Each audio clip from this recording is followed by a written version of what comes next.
अस्सलाम वालेकुम students, welcome to my YouTube channel. It's me engineer Sangrez Khan. आज का हमारा लेक्चर है electric field intensity due to point charge. अब इसमें सबसे पहले समझने वाली बात इलेक्ट्रिक फील्ड है। क्या इलेक्ट्रिक फील्ड क्या है? जब भी फील्ड का हमें नाम सामने आता है, फील्ड क्या है? फील्ड मींस अब हमारे पास फील्ड को सिंपल में कहते हैं कोई भी रीजन, कोई भी इलाका, कोई भी एरिया, इसको कहते हैं फील्ड। अब वो कौन सा रीजन है, वो कौन सा एरिया है या वो कौन सा इलाका है, उस रीजन में, उस इलाके में क्या होता है जिसको हमने इस तरह के नाम से जाहिर किया है। इसको समझने के लिए हम सबसे पहले ये देखते हैं कि फर्ज करें हमारे पास अर्थ है। अर्थ के इर्द गिर्द एक रीजन होता है, बिल्कुल होता है। किस तरह से होता है? ये जमीन है, जमीन के इर्द गिर्द एक रीजन होता है, एक एरिया होता है, जिसको हम क्या नाम देते हैं? जिसको हम कहते हैं ग्रेविटेशनल फील्ड, जिसको हमने नाम दिया है ग्रेविटेशनल फील्ड। क्यों?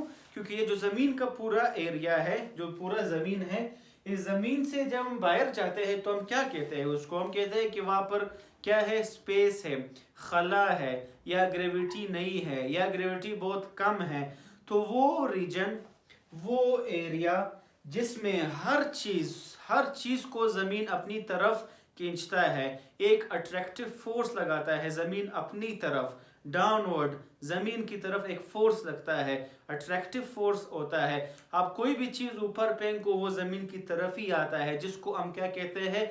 जिसको हम अट्रैक्टिव फोर्स कहते हैं, जिसको हम ग्रेविटेशनल फोर्स कहते हैं। तो वो एरिया, वो रीजन जिसमें वो अपना एक ग्रेविटेशनल फोर्स को फील करे, महसूस करे, हर चीज जो है वो जमीन की तरफ आता है, जमीन का एक फोर्स डाउनवर्ड लगता है, उसको हम क्या नाम देते हैं? ग्रेविटेशनल। क्यों ग्रेविटेशनल? क्योंकि जमीन में, ये अर्थ के इर्द गिर्द एरिया में ग्रेविटी होती है। इस इलाके को, इस रीजन को जिसमें ग्रेविटी काम करती है। आप अर्थ से बाहर जाएंगे तो बाहर हम क्या कहते हैं? जिसको हम स्पेस कहते हैं, खला कहते हैं, जिसमें ग्रेविटी नहीं है। तो इस रीजन में, इसको कहते हैं रीजन, इलाका, जिसको हम कहते हैं फील्ड। तो अर्थ के इर्द गिर्द जो एक स्ट्रॉन्ग फोर्स है, अट्रैक्टिव फोर्स है, जो हर चीज जमीन की तरफ खींचा जाता है, जिसको हम कहते हैं ग्रेविटी, जिसको हम कहते हैं ग्रेविटेशनल फोर्स। इस पूरे इलाके, इस अर्थ का पूरा जो रीजन है, उसको हम कहते हैं ग्रेविटेशनल फील्ड। इसी तरह अगर हम देखते हैं एक मैग्नेट को, मैग्नेट मींस मकनतीस। मकनतीस के इर्द गिर्द भी एक एरिया होता है, एक रीजन होता है, एक फील्ड होता है। अगर एक मैग्नेट ये है, एक मैग्नेट ये है, अगर ये दूर पड़े हैं तो ये एक दूसरे को अट्रैक्ट नहीं करते। अगर इसको मैं करीब लाता जाऊं, एक ऐसा पॉइंट आएगा जिस पॉइंट पे एकदम इसको खींचेगा। वो कौन सा पॉइंट है जो इसको एकदम अपनी तरफ अट्रैक्ट करेगा? वो इसका वो इलाका है, वो रीजन है। हर चार्ज का, मैग्नेट का एक इलाका होता है, एक फील्ड होता है, एक रीजन होता है, जिसमें ये खुद को अट्रैक्ट करता है, रिपेल करता है। उस एरिया में ही ये उस पे फोर्स लगता है। अगर उस एरिया से, उस फील्ड से आप इसको बाहर रखो तो ये इसको ना ही अट्रैक्ट करेगा, ना ही रिपेल करेगा। तो इससे क्या मतलब है कि मैग्नेट का भी एक एरिया है जिसमें वो अपना एक स्ट्रॉन्ग फोर्स को अट्रैक्ट या रिपेल करते हैं। अगर दो मैग्नेट आप रखते हो तो दूसरा मैग्नेट जब पहले मैग्नेट के एरिया में, उसके रीजन में आ जाता है, तब जाके अट्रैक्शन होती है। तो इस तरह मैग्नेट का भी एक एरिया होता है जिसको हम कहते हैं मैग्नेटिक फील्ड, जिसको हम कहते हैं मैग्नेटिक फील्ड। मैग्नेट का एक फील्ड है, एक रीजन है, एक एरिया है, जिसमें ये एक अट्रैक्टिव फोर्स को फील करता है, महसूस करता है, एक्सपीरियंस करता है।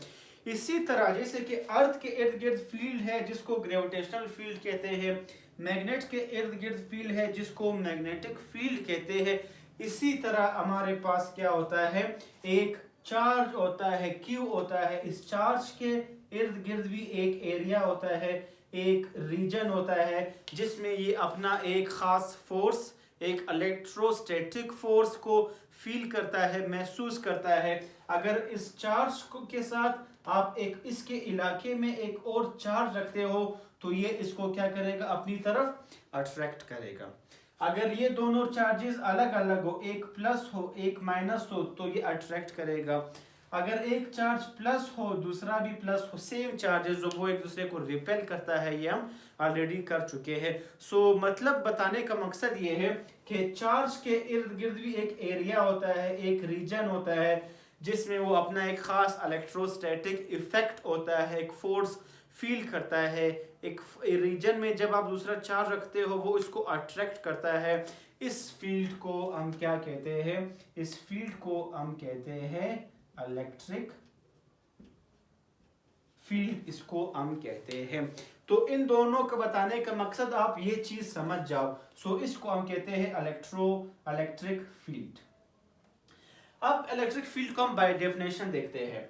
ये एक रीजन है, region in which charge means Q, a region in which a charge feel the electrostatic effect in the form of force के फॉर्म में ये एक इलेक्ट्रोस्टैटिक इफेक्ट फील करता है, महसूस करता है, या वो अट्रैक्ट करेगा या वो रिपेल करेगा। ये तब ही होगा जब इलेक्ट्रिक फील्ड में ही आप काम कर लो।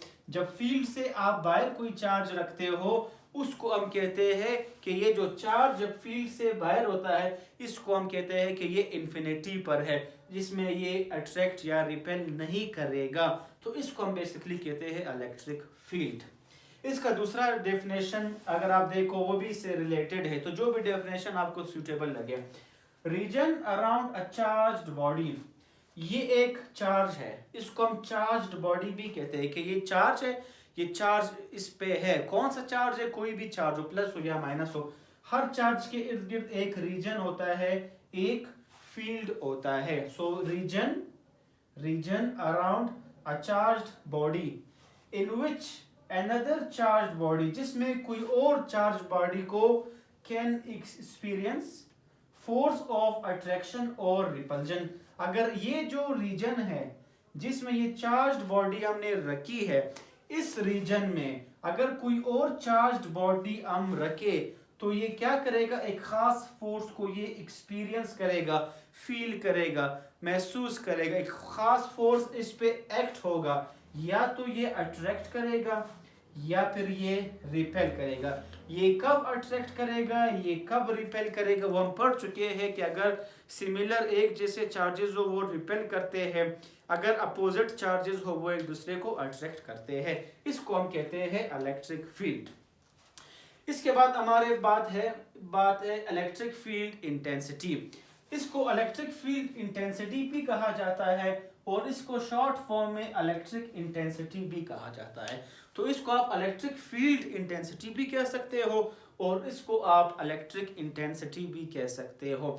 इस चीज को समझने के लिए ये दोनों बेसिकली एक ही टॉपिक है, इसमें चेंज क्या है वो मैं बताता हूँ। ये है electric intensity due to a point charge.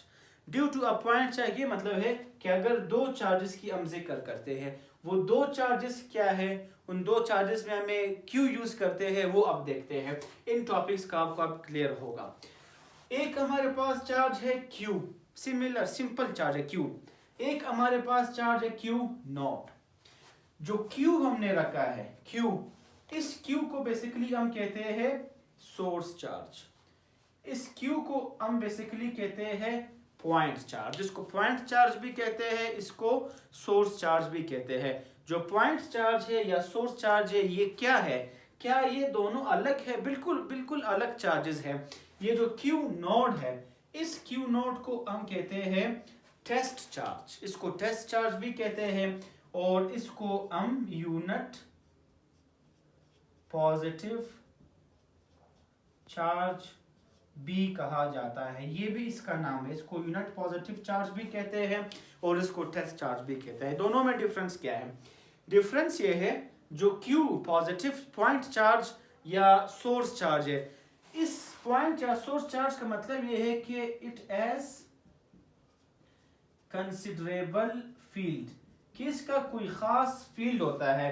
Means उस फील्ड को हम कंसिडर करते हैं कि इस चार्ज का, पॉइंट चार्ज सोर्स चार्ज का एक खास फील्ड होता है, इसको हम कहते हैं पॉइंट चार्ज सोर्स चार्ज। हर वो चार्ज जिसका एक खास कंसिडरेबल फील्ड होता है, जिसमें हम फील्ड कंसिडर करते हैं, फील्ड का हम जिक्र करते हैं, उसको हम कहते हैं पॉइंट चार्ज और source charge.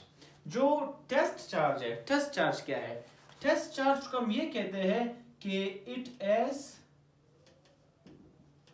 It as negligible field. ये नेग्लेजिबल फील्ड की मतलब है कि इसका जो फील्ड है उसको हम क्या करते हैं, उसको हम निगलेक्ट करते हैं, उसको हम इग्नोर करते हैं, उसको हम कंसीडर नहीं करते। जिस चार्ज के फील्ड को हम कंसीडर ना करें उसको हम कहते हैं क्यू नॉट, उसको हम कहते हैं टेस्ट चार्ज, उसको हम कहते हैं यूनिट पॉजिटिव चार्ज, उसको हम कहते हैं। नेक्स्ट पॉइंट, जो पॉइंट चार्ज है Q, जो सोर्स चार्ज है Q, ये either it will be positive और इट विल बी नेगेटिव। ये चार्ज जो है ये पॉजिटिव भी हो सकता है और ये चार्ज नेगेटिव भी हो सकता है। लेकिन बट द टेस्ट चार्ज या यूनिट पॉजिटिव चार्ज, ये हमेशा क्या होगा? ये हमेशा पॉजिटिव होगा, सिर्फ पॉजिटिव होगा। इसलिए इस टेस्ट चार्ज को हम यूनिट पॉजिटिव चार्ज भी कहते हैं। तो इस तरह से electric intensity due to a point charge में हम इस तरह से दो चार्जेस की जिक्र करते हैं। एक होता है पॉइंट चार्ज या सोर्स चार्ज, एक होता है क्यू नॉट जिसको हम टेस्ट चार्ज या फिर यूनिट पॉजिटिव चार्ज जिसको हम कहते हैं।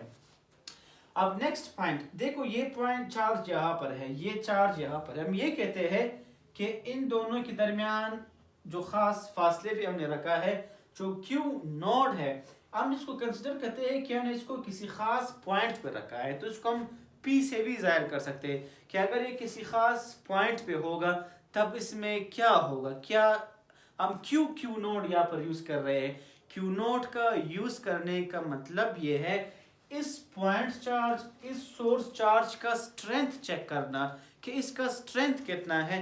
इसके लिए हम क्यू नॉट यूज करते हैं।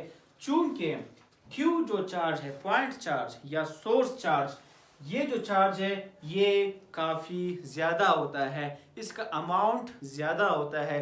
जब अमाउंट ज़्यादा है, इसकी मिकदार ज़्यादा है, इसका मैग्नीट्यूड ज़्यादा है, इसका ये मतलब है कि इसका जो फील्ड है it is considerable field, strong field इसका होता है। जो क्यू नॉट है ये इसका चार्ज जो है बहुत ही कम होता है। टेस्ट चार्ज या यूनिट पॉजिटिव चार्ज का जो फील्ड है, जो चार्ज है, जो अमाउंट है, जो मिकदार है, जो मैग्नीट्यूड है, वो बहुत ही कम होता है। वो इतना कम होता है कि ये जो चार्ज है अगर इसको हम इसके करीब भी ले आए तो इस चार्ज पे कोई फर्क नहीं पड़ता। इन दो पॉइंट्स, दो चार्जेस में ये पॉइंट्स थे। नेक्स्ट पॉइंट क्या है? नेक्स्ट पॉइंट इसमें ये है कि इलेक्ट्रिक फील्ड इंटेंसिटी का मतलब क्या है। हमने तो ड्यू टू पॉइंट चार्ज का जो कंसेप्ट है वो हमने देख लिया। इलेक्ट्रिक फील्ड इंटेंसिटी या इलेक्ट्रिक इंटेंसिटी क्या है? टेस्ट चार्ज में ऑलरेडी बता चुका हूं कि it is used for strength of the field of point charge. इस पॉइंट चार्ज का कितना स्ट्रेंथ है उसको मालूम करने के लिए हम क्यू नॉट टेस्ट चार्ज रखते हैं। इलेक्ट्रिक फील्ड इंटेंसिटी या इलेक्ट्रिक इंटेंसिटी भी जो इसको कहते हैं, ये क्या है? ये वही पॉइंट है बिल्कुल कि the strength of electric field at any point. किसी भी पॉइंट पे, या ये जो पॉइंट P है, किसी भी पॉइंट पे इलेक्ट्रिक फील्ड का जो हम स्ट्रेंथ देखते हैं, स्ट्रेंथ मालूम करते हैं, उस इलेक्ट्रिक फील्ड का किसी भी पॉइंट पे स्ट्रेंथ देखना, इसको हम कहते हैं इलेक्ट्रिक फील्ड इंटेंसिटी या इसको हम कहते हैं इलेक्ट्रिक इंटेंसिटी। तो सिंपल डेफिनेशन है the strength of electric field at any point. किसी भी पॉइंट पे इलेक्ट्रिक फील्ड का स्ट्रेंथ देखना, मालूम करना कितना स्ट्रेंथ है, उसको हम इलेक्ट्रिक फील्ड इंटेंसिटी या इलेक्ट्रिक इंटेंसिटी कहते हैं। इसका सेकंड डेफिनेशन है। सेकंड डेफिनेशन क्यों इंपॉर्टेंट है? क्योंकि जब किसी टॉपिक को हम बाय फार्मूला देखते हैं तो तब उसका डेफिनेशन भी बनता है। इसका एक और डेफिनेशन है, वो ये है कि force per unit charge is called electric field intensity और it is called electric intensity. Force per unit charge को भी हम इलेक्ट्रिक इंटेंसिटी कहते हैं। इस सेंटेंस को क्यों लिखा, इस डेफिनेशन को, ताकि इसको हम मैथमेटिकल फॉर्म में लिख सके। मैथमेटिकल फॉर्म में किस तरह हम इसको लिखते हैं? इलेक्ट्रिक फील्ड इंटेंसिटी को हम जाहिर करते हैं E से। अब इसका फार्मूला क्या है? फार्मूला लिखने का तरीका क्या है? Force per unit charge. Force क्या है? फोर्स है F पर यूनिट चार्ज। पर का लफ्ज जब भी आता है फिजिक्स में, इसका मतलब होता है डिवाइड में लिखना। रेशो का कोई भी वर्ड आता है उसका मतलब होता है डिवाइड करना। तो आप देख ले किस तरह से एक स्टेटमेंट को, एक सेंटेंस को मैथमेटिकल फॉर्म में लिखना, इक्वेशन के फॉर्म में लिखना, फार्मूला के फॉर्म में लिखना। Force per unit charge, unit charge means Q not, ये है unit charge. Force per unit charge is called electric intensity. अब इलेक्ट्रिक इंटेंसिटी क्या स्केलर है या वेक्टर है? अब इसके फार्मूला में देख ले, फोर्स यूज हुआ है।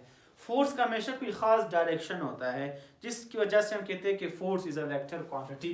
चूंकि फोर्स वेक्टर क्वांटिटी है, इसमें जब दो चार्जेस पे जो खास फोर्स लगता है, वो खास फोर्स हमेशा कोई खास डायरेक्शन में ही होगा। तो इसलिए फोर्स की वजह से इलेक्ट्रिक इंटेंसिटी भी वेक्टर क्वांटिटी होगी। It is a vector quantity. जो इलेक्ट्रिक इंटेंसिटी है वो हमारे पास क्या है? वो एक वेक्टर क्वांटिटी है। नेक्स्ट पॉइंट, इसका यूनिट क्या होगा? यूनिट आप फार्मूले से निकालना सीख ले कि फोर्स को हम किस चीज में लिखते हैं? न्यूटन में लिखते हैं। चार्ज को हम किस चीज में लिखते हैं? कूलम में। तो न्यूटन पर कूलम इसका यूनिट है। इसी न्यूटन पर कूलम को हम इस तरह भी लिखते हैं, न्यूटन। इस कूलम को हम इस तरह भी लिखते हैं पर कूलम, -1 जब लिखते हैं। क्यों? क्योंकि ये कूलम जब ऊपर जाता है तो ये -1 में चेंज हो जाता है। न्यूटन पर कूलम आप इस तरह लिख लो, या न्यूटन पर कूलम आप इस तरह लिख लो, ये इसका यूनिट है। इस इलेक्ट्रिक फील्ड इंटेंसिटी हम कर चुके हैं। अब electric field intensity due to a point charge, जो हम दो चार्जेस के ऊपर बात कर रहे हैं, अब due to a point charge का क्या मतलब है कि ये टेस्ट सोर्स चार्ज हमने रखा है और ये एक क्या है? ये एक पॉइंट चार्ज है। इस केस में इलेक्ट्रिक इंटेंसिटी क्या होगी वो हमने मालूम करना है। फोर्स हम पढ़ चुके हैं कूलम्स लॉ में कि वो के Q1 Q2 by R square के इक्वल है। अब वहां पर हमने क्यों Q1 Q2 यूज किया? वहां पर जब हमने डायग्राम मेंशन किया तो हम वहां पे मेंशन कर चुके हैं कि एक चार्ज Q1 है, एक चार्ज Q2 है, तो वही फार्मूला हमने लिखा। अब यहाँ पर क्या चेंज है? यहाँ पर जो दो चार्जेस यूज हुए हैं वो दो चार्जेस कौन कौन से हैं? एक है Q और एक है Q नॉट। जो दो चार्जेस यूज हुए हैं वो हमारे पास यहाँ पर क्या है? एक है Q और एक है Q नॉट। तो जो भी दो चार्जेस आप मेंशन करेंगे आपने वही लिखना है, हर जगह Q1 Q2 आपने नहीं लिखना। नेक्स्ट पॉइंट, जो K है, जो हम कर चुके हैं, कूलम कांस्टेंट है। K का फार्मूला हम ऑलरेडी कूलम्स लॉ में कर चुके हैं, जो किस चीज के इक्वल था? 1/4 पाई एप्सिलॉन नॉट के इक्वल था हमारे पास K का फार्मूला। तो ये लास्ट लेक्चर से रिलेटेड है, इसमें कोई भी नया चीज नहीं है। अब देखें, ये जो Q नॉट है ये इधर मल्टीप्लाई हो रहा है, ये जब इक्वल के इस तरफ आएगा तो ये क्या हो जाएगा? ये डिवाइड हो जाएगा। तो ये हो गया डिवाइड।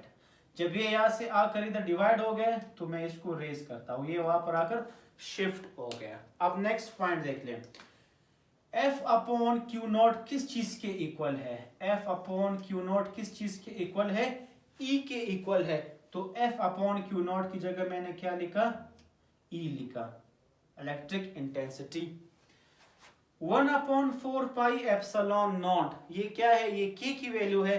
तो आप इसकी जगह के लिख ले या इसको आप एज इट इज लिख ले 4 पाई एप्सिलॉन नॉट।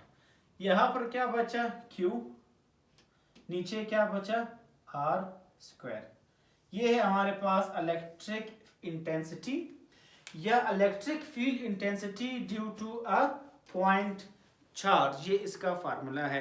अगर इस फार्मूले को आपने मजीद लिखना है तो आप सिंपल ये चेंज कर सकते हैं कि 1/4 पाई एप्सिलॉन नॉट की जगह आप के लिख लें, क्योंकि ये तो के इक्वल है, कूलम्स कांस्टेंट के इक्वल है, और Q अपॉन आर स्क्वायर आप एज इट इज ही लिखेंगे, Q अपॉन आर स्क्वायर। तो आप इसके फार्मूले को इस फॉर्म में लिख ले या फिर इसको आप इस फॉर्म में लिख ले, तो कोई भी आपके लिए दोनों ही फार्मूले हैं।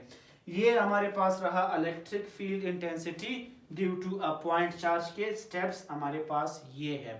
लास्ट पॉइंट ये है, लास्ट पॉइंट हमेशा हम उसके रिजल्ट्स पे आते हैं फिजिक्स में कि इसके रिजल्ट ये क्या शो कर रहा है। जो हमने electric field intensity due to a point charge का फार्मूला देखा, तो हमने अब ये देखना है कि जो इलेक्ट्रिक इंटेंसिटी है वो किस चीज पे डिपेंड करता है। वो किस चीज पे डिपेंड करता है, यहाँ पर देख ले एप्सिलॉन नॉट। एप्सिलॉन नॉट क्या है, ये हमारे पास मीडियम है। आर हमारे पास क्या है, ये डिस्टेंस है। Q हमारे पास क्या है, ये पॉइंट चार्ज है। सो लास्ट में हम क्या लिखेंगे कि जो इलेक्ट्रिक फील्ड इंटेंसिटी है it depends upon medium, distance and point charge. इसी चीज को मैंने यहाँ पर भी मेंशन किया आपको समझने के लिए कि electric field intensity depends upon point charge, distance and medium.